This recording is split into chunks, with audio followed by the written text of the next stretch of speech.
오늘 시간에는 한 사람 제자 삼기라는 제목으로 하나님 말씀 증거하도록 하겠습니다. 한국에 김요셉 목사님이라고 계십니다. 목사님께서 쓰신 책이 있는데 삶으로 가르치는 것만 남는다라는 책이 있습니다. 삶으로 가르치는 것만 남는다. 김요셉 목사님은 독특한 가정 환경을 가지고 계십니다.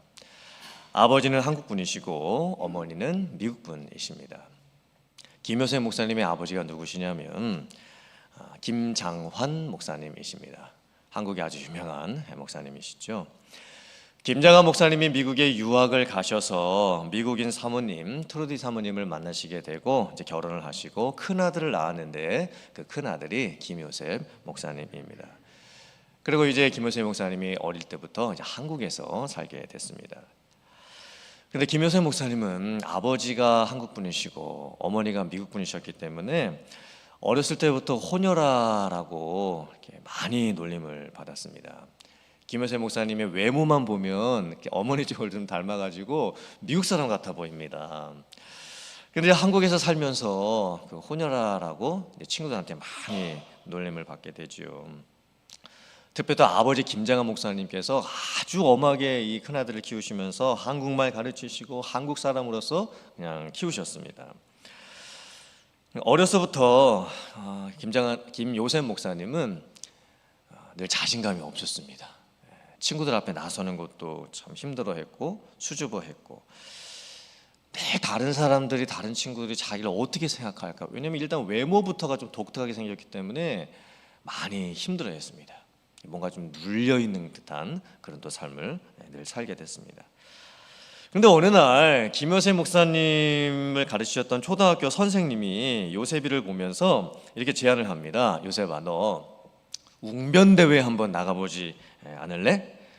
왜냐면 요셉이가 너무 평상시에 수줍음도 많고 자신감도 없고 표현력도 없고 친구들 앞에 나서지도 못하고 그런 모습이 너무 안타까워 보이셔서 웅변대회를 한번 나가봐라 이렇게 제안을 하셨다는 거예요. 요셉이 이제 나가기가 싫었지요. 근데 하도 이제 선생님이 권면을 하시니까 나가게 됐습니다. 나름대로 피나는 연습을 하고 웅변대회에 나갔습니다. 결과가 어떻게 됐을까요? 꼴찌를 하고 말았습니다. 예상 그대로였습니다. 그런데 예상대로 꼴찌를 하니까 그게 참 요셉이에게 너무 참 이렇게 서럽게 다가왔습니다. 근데 몇 달 뒤에 그 초등학교 선생님이 또 요셉이에게 웅변대회 한번 더 나가보라고 말씀을 하셨습니다. 이번에는 규모가 훨씬 더 컸던 동아일보가 주최하는 전국대회였습니다. 결과가 어떻게 됐을까요? 국무총리상 1등상을 받게 됐습니다. 아니 도대체 어떻게 이런 일이 일어난 것일까? 그 대회는 동아일보에서 주최했던 외국인 한국말 웅변대회였습니다. 그러니까 요셉이에게 아주 딱 맞는 웅변 대회였던 거죠. 이 초등학교 5학년 때 담임 선생님이 요셉이를 보면서 요셉이가 물론 부족함도 많이 있었지만 그래도 요셉이가 가지고 있었던 그 장점을 봐주고 어떻게 하면 이 아이가 잘할 수 있는 것이 있을까라고 하면서 이 요셉이를 잘 옆에서 도와주셨던 거예요. 이제 김요셉 목사님이 초등학생 때 잠깐 미국에 가서 살게 될 때가 있었습니다. 이번에는 어머니 트루디 사모님의 고향이었던 미시건주에 가서 가족들이 잠깐 지내게 됐습니다. 그리고 김요셉 목사님이 미국 초등학교를 잠시 다니게 됐습니다. 그런데 김요셉 목사님이 미국 초등학교를 다니면서 그 초등학교에서도 또 문제가 발생하기 시작을 했습니다. 왜냐? 얼굴은 미국 사람처럼 생겼는데 영어를 잘 할 줄 모르는 겁니다. 물론 어머니 통해서 영어를 좀 배우긴 했지만 유창하게 영어를 할 줄을 몰랐습니다. 한국에서는 외모 때문에 혼혈아라고 놀림을 받고 이제 미국 초등학교를 다니니까 외모는 미국 사람인데 영어를 못하니까 영어를 못하는 미국 사람처럼 또 놀림을 받게 되는 그런 상황이 벌어진 겁니다. 근데 요셉이가 가슴이 두근두근거리죠. 수업 시간마다 이게 영어로 이게 듣는 것도 다 완벽하게 못하고 말을 하려고 하니 말도 잘 안 나오고 또 친구들한테 창피를 당하지 않을까 참 많이 힘들어하고 있었습니다. 그때 그 초등학교 미국 선생님이 또 요셉이를 도와주시게 됩니다. 그리고 아이들에게, 반 학생들에게 요셉이를 이렇게 소개해 주었습니다. 얘들아, 조셉은 아버지가 한국 목사님이시고 어머니가 미국 사모님이시란다. 그래서 조셉이 영어도 할 줄 알지만 한국말을 더 잘 할 줄 안단다 라고 하면서 이 요셉을 이중 언어를 잘 할 줄 아는 아이로 그 반 학생들에게 소개를 해줬던 거예요. 어쩌면 이 미국 초등학교 선생님이 계셨기 때문에 또 잠깐이나마 요셉이가 미국에서 초등학교 생활을 잘 마칠 수 있었던 것이죠. 나중에 김효세 목사님은 수원중앙기독초등학교 교목이 되십니다. 그리고 평생 이 학생들을 가르치는 일에 헌신을 하시고 제자들을 길러내는 일에 헌신을 하시게 됩니다. 이 삶으로 가르치는 것만 남는다, 이것도 자서전적인 이야기이신 거예요. 학교에서 아이들 가르치시고 어떻게 해야 아이들이 자라날 수 있는가, 어떻게 해야 한 사람에게 영향을 줄 수 있는가, 이런 것들을 자서전적으로 기록해 놓은 책입니다. 여러분들께서는 어떠세요? 여러분의 인생에 있어서 정말 내 인생에 큰 영향력을 주었던 그 한 사람이 계십니까? 정말 그분 때문에 내가 그때 참 도움을 많이 받았다. 또 지금 여러분들께서는 다른 사람들에게 무엇인가 영향력을 주면서 살고 계십니까? 누군가가 나를 보면서 저분이 정말 날 도와주셨기 때문에 내가 지금 있는 거라고, 그렇게 나에게 말해줄 수 있을 만한 그런 사람이 혹시 계십니까? 오늘 성경 말씀에는 바울이 디모데를 만나게 되고 선교도 같이 가게 되고, 바울이 디모데를 정말 한 사람, 이 제자 삼아주는 모습이 나오게 됩니다. 바울이 디모데에게 엄청난 영향력을 주게 되었고, 이 디모데가 기독교 역사 속에서 엄청나게 중요한 사람으로 이제 성장을 하게 됩니다. 과연 오늘 말씀을 통해서 하나님께서 우리에게 주시는 은혜가 무엇일지 함께 나누도록 하겠습니다. 첫 번째, 복음 안에서 한 사람을 품고 영향력을 줄 수 있어야 됩니다. 바울이 2차 선교 여행을 떠나면서 더베와 루스드라 지역에 가게 되었습니다. 그리고 그곳에서 디모데를 만나게 됩니다. 사실 바울과 디모데의 만남은 이번이 처음이 아닙니다. 1차 선교 여행 갔을 때 한 3년 전쯤에 더베와 루스드라 지역에 갔을 때 이미 한번 디모데를 만났습니다. 그리고 디모데의 가정도 같이 만났고 복음도 전해주게 되었습니다.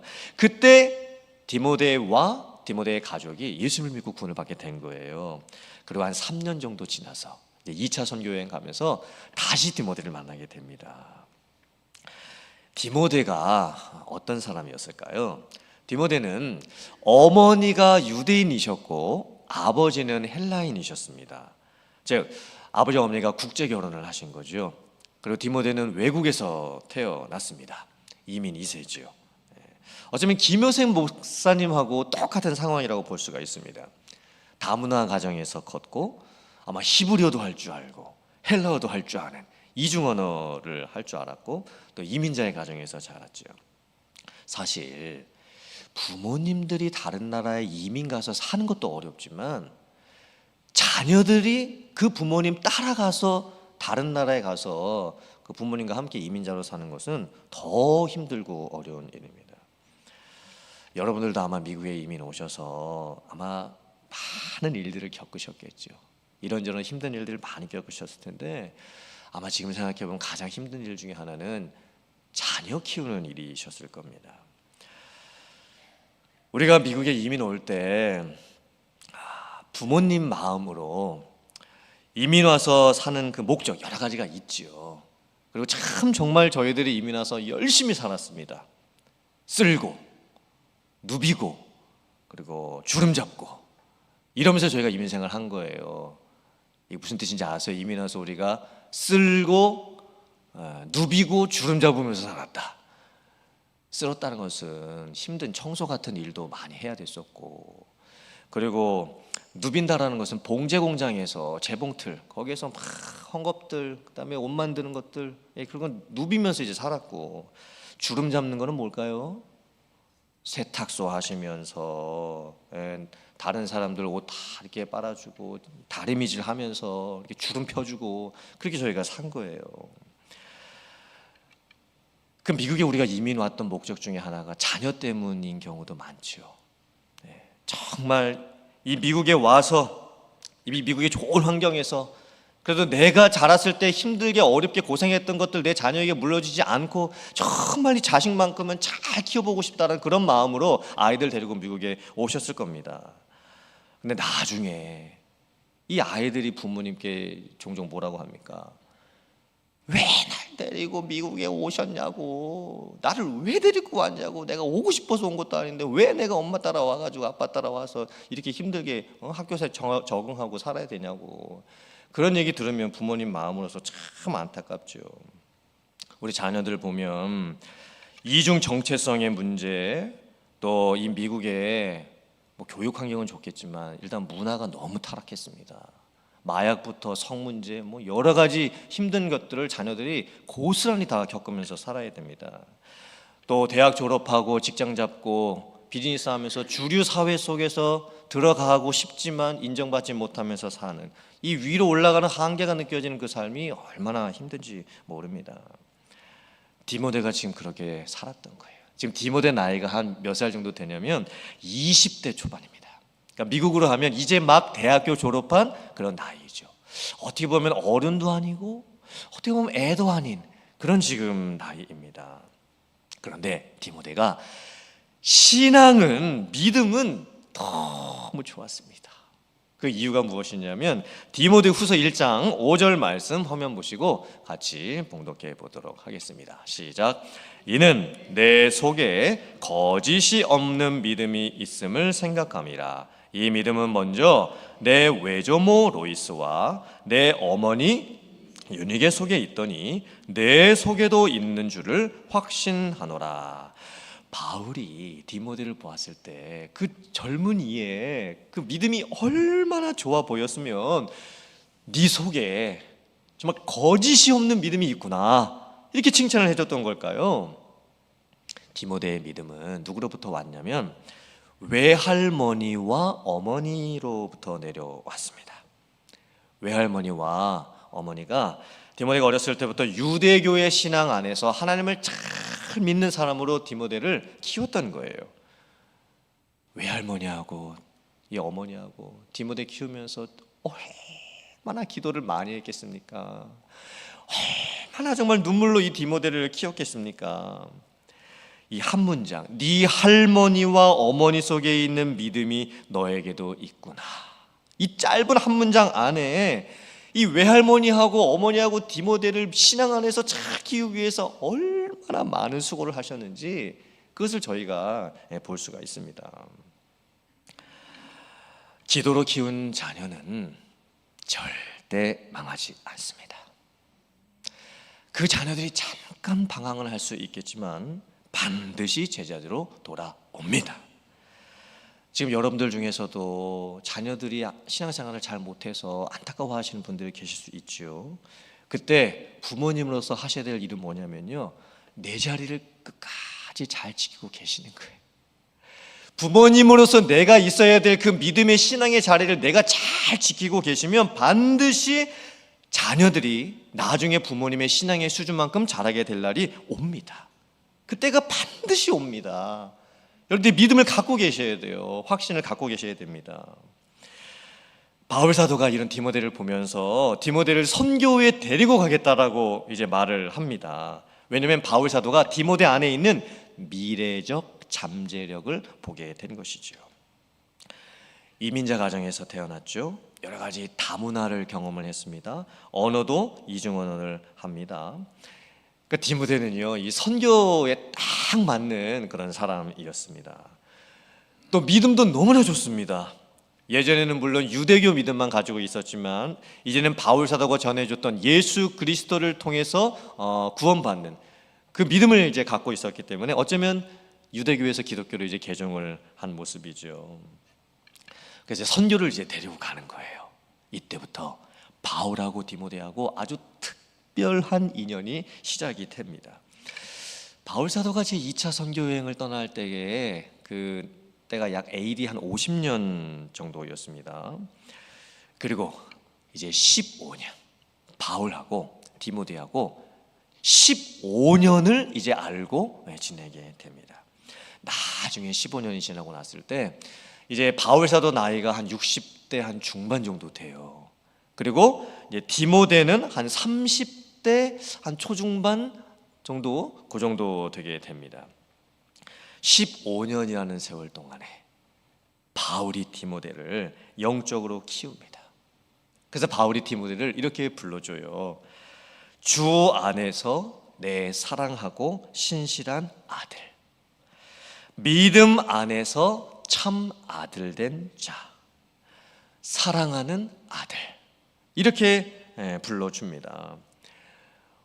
얼마나 바울 사도가 이 디모데를 15년 동안 영적으로 키우면서 그 관계가 돈독해졌으면 영적인 아들, 그렇게 불러줬겠습니까?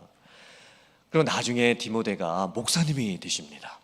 그리고 에베소 교회에 담임 목사로서 이제 사역을 하시게 되는 거예요. 그때 디모데 목사님 나이가 한 30대 중반 좀 후반 정도 아마 됐을 나이입니다. 참 젊으신 나이지요. 그때 에베소 교회를 담임하시는 거예요. 얼마나 힘드셨겠어요. 그때 바울 사도가 디모데 전 후서를 편지를 써서 디모데에게 보내주죠. 목회를 이렇게 하도록 해라. 내가 너를 위해서 끊임없이 기도해주고 있다. 힘들고 어려운 일 있을 때 나에게 이야기를 해라. 내가 도와주겠다. 직접 편지를 써서 디모데에게 보내줬던 거예요. 그게 지금 저희가 읽고 있는, 여러분이 지금 구역에서 나누고 있는 디모데 전서, 디모데 후서의 내용인 겁니다. 이 디모데가 이렇게 귀한 사람으로 클 수 있었던 것은요, 첫째, 신앙은 외할머니와 어머니로부터 물려받았고, 이 세상을 볼 줄 아는 눈은 아마 아버지로부터 물려받았을 가능성이 높습니다. 왜냐하면 디모데의 아버지는 헬라인이셨죠. 그리고 문화적인 다양성 속에서 아마 열린 생각을 가지고서 이 디모데를 잘 키웠을 확률이 높습니다. 많은 것들을 가르쳐 줬겠죠. 세상에서 가르쳐 줘야 될 것들을 아버지가 많이 가르쳤을 겁니다. 그리고 디모데의 영적 리더십은 바울 사도로부터 배우게 됐습니다. 선교 15년 따라다니고 복음에 대한 확실한 교리적인 훈련을 받고 인간관계 어떻게 해야 되는지 훈련받고 또 교회를 어떻게 목회를 해야 되는지 영적 리더십에 대해서 아마 훈련을 받았을 겁니다. 디모데 한 사람이 성장하기 위해서 주변에 많은 사람들이 있었습니다. 그래서 그 디모데 한 사람이 영적으로 클 수가 있었던 거예요. 오늘 이 말씀을 보면서 우리들이 무엇을 깨달아야 할까요? 한 사람을 키워내기 위해서는요, 가정에서는 부모님이 필요하고 교회에서는 영적 멘토들이 필요합니다. 우리들이 교회 안에서도 주일학교 학생들, 초등부 학생들, 중고등부 학생들, 대학생들, EM에 이르기까지 그 한 사람을 키워내기 위해서는 여러분들께서 할아버지 할머니 역할을 해주셔야 되는 거예요. 여러분들께서 아버지 어머니 역할을 해주셔야 되는 겁니다. 여러분들께서 영적인 멘토 역할을 해주셔야 되는 거예요. 그래야 우리 교회에서 자라는 그 아이가 신앙 안에서 클 수가 있게 되는 겁니다. 아이들이든 어른들이든 다 똑같은 거죠. 이 교회 안에 있는 어른들 중에서도 그 한 사람이 성장하기 위해서는 누군가가 그 사람을 품어주실 수 있어야 돼요. 누군가는 그 사람을 정말 제자 삼아주면서 그 사람을 키워주실 수 있어야 됩니다. 교육이라고 하는 이 단어를 라틴어로 in loco parentis라고 합니다. 이걸 영어로 번역을 하면 이 교육시키다, education이라는 뜻이 무슨 뜻이냐면 in the place of parents 이런 뜻입니다. 즉 부모를 대신하여라는 뜻입니다. 그러니까 교육이라고 하는 건 에듀케이션은 정보 가르쳐 주는 게 아닌 거예요. 주변에 있는 모든 사람들이, 그게 부모님이 되셨던, 학교 선생님이 되셨던, 아니면 교회에서 같은 성도들이 되었던, 부모님을 대신해서 누군가를 키워주는 것, 그게 바로 사람을 키워내는 비결입니다. 그러면 사랑하는 성도님들, 여러분들께서 한 사람을 품어보세요. 많은 사람도 말고 정말 한 영혼이라도 품어보시길 바랍니다. 그리고 그 사람에게 관심을 가져주세요. 영적으로 한번 양육해 보시길 바랍니다. 그 대상이 아이들이 될 수도 있는 것이고, 아니면 어른들이 되실 수도 있는 것이죠.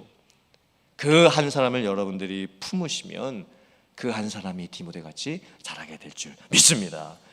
만약에 내가 정말 관심 가져주고 기도해주고 가서 만나주고 얘기 들어주고 말씀 가르쳐주고 그 사람 힘들 때 도와주고 했던 그 사람이 나중에 정말 하나님의 은혜 안에서 잘 영적으로 성장해 간다라고 한다면, 그걸 보는 것만큼 감동이 어디에 있겠습니까? 그래서 저도 목회를 하고 있는 것이겠죠. 여러분들도 그래서 다른 사람을 품으면서 여러 가지 사람들을 키우는 사역들을 하시는 것 아니겠습니까?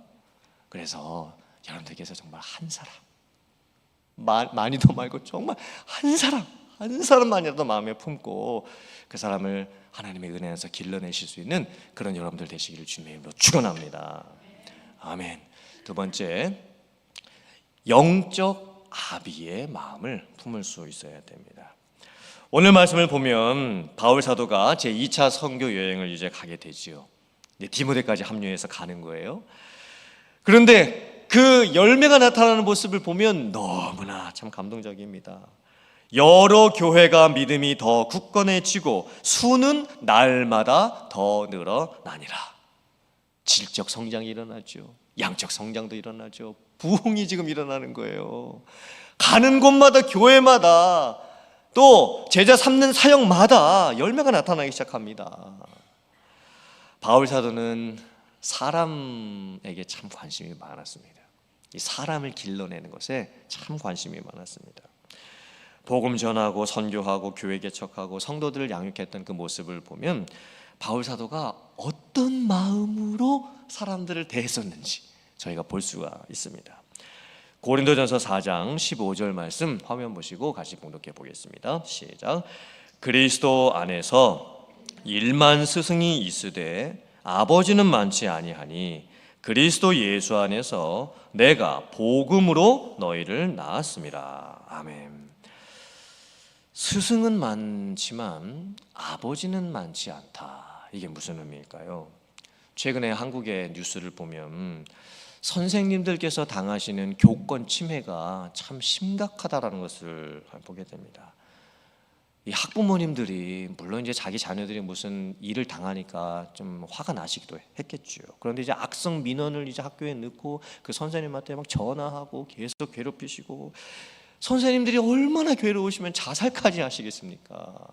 지금 한국의 교권이 그렇게 추락을 해버렸습니다. 반대로 30년, 40년 전에는요, 선생님들이 학생들을 때리고 비인격적으로 대했던 일들이 너무 심각했습니다. 학교에서 선생님들이 학생들을 그냥 참 비상식적으로 매질을 합니다. 언어폭력을 행사를 하십니다. 그때는 반대였어요. 선생님들이 너무 비상식적으로 학생들을 심하게 대했습니다. 이게 왜 이런 일이 발생하는 것일까요? 학교에 스승과 제자가 없는 거예요. 그냥 학교가 그냥 정보교육 시키는 곳으로 전락을 해버렸기 때문입니다. 정말 마음 다해서 가르쳐 주시는 선생님도 없고 그 선생님의 수고를 진심으로 알고 감사하는 학부모님들도 안 계신 거예요. 그런데 이 바울 사도는요, 아버지의 마음으로 사람들을, 그리고 성도들을 대했습니다. 이 좋은 스승으로 대해주는 것도 참 귀한 건데 그걸 넘어서서 아버지의 마음, 영적 아비의 마음을 가지고 성도님들을 대해주셨던 거예요. 특별히 자기가 복음 전해서 자기 통해서 예수님을 믿게 된 사람들을 영적인 아버지의 마음을 품고 보살펴 줍니다. 그 사람들의 믿음이 떨어지지는 않을까? 하나님의 은혜 안에서 어떻게 내가 뭘 해주면 저분이 성장을 할 수 있을까? 끊임없이 도와줍니다. 내가 복음 안에서 여러분을 낳았습니다. 이게 얼마나 가슴이 찡한 말입니까? 어머니가 아기 낳을 때 이 해산하는 수고를 하지요. 그리고 낳은 그 아기를 볼 때 이 벅차오르는 감격, 이 눈물의 감격이 있지 않겠습니까? 내가 배 아파서 이 아이를 낳았다. 근데 바울 사도에게는요, 복음 안에서 내가 여러분을 낳았습니다. 내가 복음 안에서 여러분을 품었습니다. 그리고 해산의 영적 고통을 통해서 여러분을 낳았고 지금 기르고 있습니다. 이렇게 고백하게 해주는 거예요. 야, 정말 내가 누군가를 보면서 이렇게 말해줄 수 있는 단 한 사람이라고 있다고 한다면 나는 그에게 얼마나 귀한 존재가 되고 그는 또한 나를 어떻게 생각을 해주겠습니까? 우리가 정말 한번 생각해 봐야 됩니다. 첫째는 내가 전도해서 구원받은 사람이 있는가? 만약에 내가 참 평생 신앙생활 하는데 나 혼자만 구원받을 뿐 내가 전도해서 내가 교회로 인도해 준 사람이 정말 한 사람도 없다. 이건 정말 안타까운 일입니다. 둘째는 내가 양육해서 신앙으로 길러준 사람이 있는가? 내가 누군가를 위해서 기도해주고 그 사람의 영적 성장을 지금 책임져주고 있는가? 개인적으로 멘토 역할도 해줄 수 있고 선생님 역할도 해줄 수 있고 구역장의 역할도 해줄 수 있고 참 여러 가지 다양한 방법을 통해서 뭐 많이도 아니고 정말 한 사람에게라도 내가 정말 영향력을 주는 삶을 살아가고 있는가? 우리가 정말 누군가를 품을 수 있어야 돼요.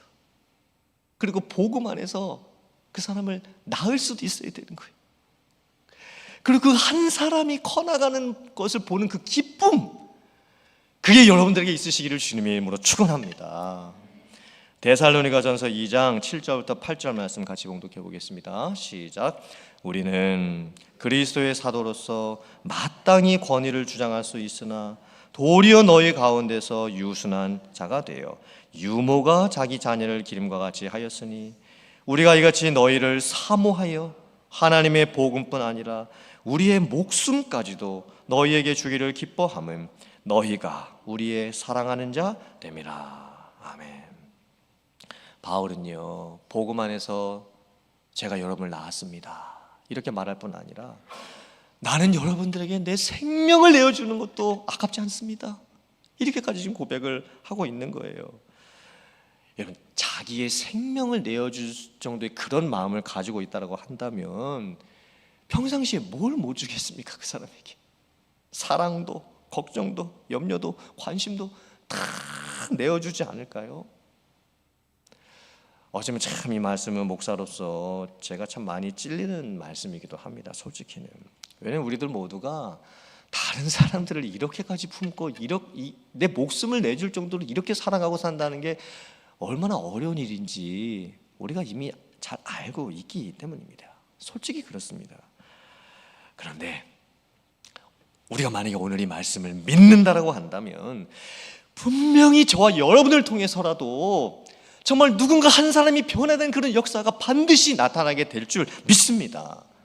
사람 변화시키는 건 잔소리로 안 되죠. 말로 안 됩니다. 그러니까 인격에서 묻어나는 본보기. 그러니까 나의 삶의 전 영역을 통해서 뭔가 내 삶을 통해서 나타나는 그런 본보기, 그게 있어야 내 자녀도 바뀌고 교회 안에서 우리의 자녀들도 아이들도 바뀌고 또 우리 교회 안에 있는 성도님들 바뀌어가는 거예요. 머리로서 가르치는 거는요, 머리까지만 가요. 가슴으로 가르치는 것은 가슴까지 가고, 그리고 삶으로 가르쳐주는 것은요, 삶까지 가는 거예요. 그래서 김효선 목사님이 뭐라 그랬습니까? 삶으로 가르치는 것만 남는다라고 이 평생에 본인이 깨달으셨던 교훈이셨던 거예요. 바울 사도가요, 디모데 15년을 품었습니다. 15년 동안 자기 자식까지 여겨줬습니다. 그리고 한결같은 마음으로 멘토링을 해줬습니다. 그래서 바울 사도가 죽기 전에 제일 보고 싶었던 사람이 누군지 아세요? 죽기 전에 제일 보고 싶었던 사람 디모데였어요. 내 아들 디모데야, 너는 속히 나에게 와라. 내가 정말 널 보고 싶다. 이렇게 이야기를 해줬던 거예요. 아마 바울 사도가 순교했을 때 디모데가 가장 가슴 치면서 아마 애통하고 안타까워했겠죠. 바울 사도의 그 순교의 모습을 보면서. 여러분이 만약에 돌아가시게 됐을 때 내 가족 말고 내 무덤을 찾아와서 나를 기억해 줄 수 있는 사람, 그 사람이 몇 명이나 될까요? 이제 다 죽을 텐데 우리가.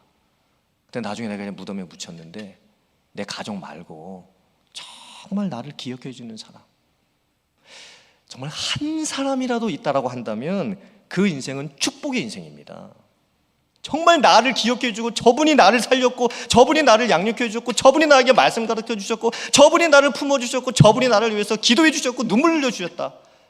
그러면서 그분이 내 무덤을 찾아와 줄 수가 있다라고 한다면, 그렇게 죽을 수만 있다라고 한다면 그게 진짜 귀한 인생 아니겠습니까? 사랑하는 성도님들, 여러분들 모두가 한 사람을 품어 보세요. 그리고 한 사람을 제자 삼아 보시기를 바랍니다. 나를 통해서 한 사람이 변화되어가는 그 기쁨을 누리시기를 간절히 바랍니다. 그래서 나로 인해서 한 사람이 바뀌고 그 한 사람이 제자로 세워져 갈 수 있는 그런 기쁨과 감사를 맛볼 수 있는 여러분들 다 되실 수 있기를 주님의 이름으로 축원합니다. 아멘.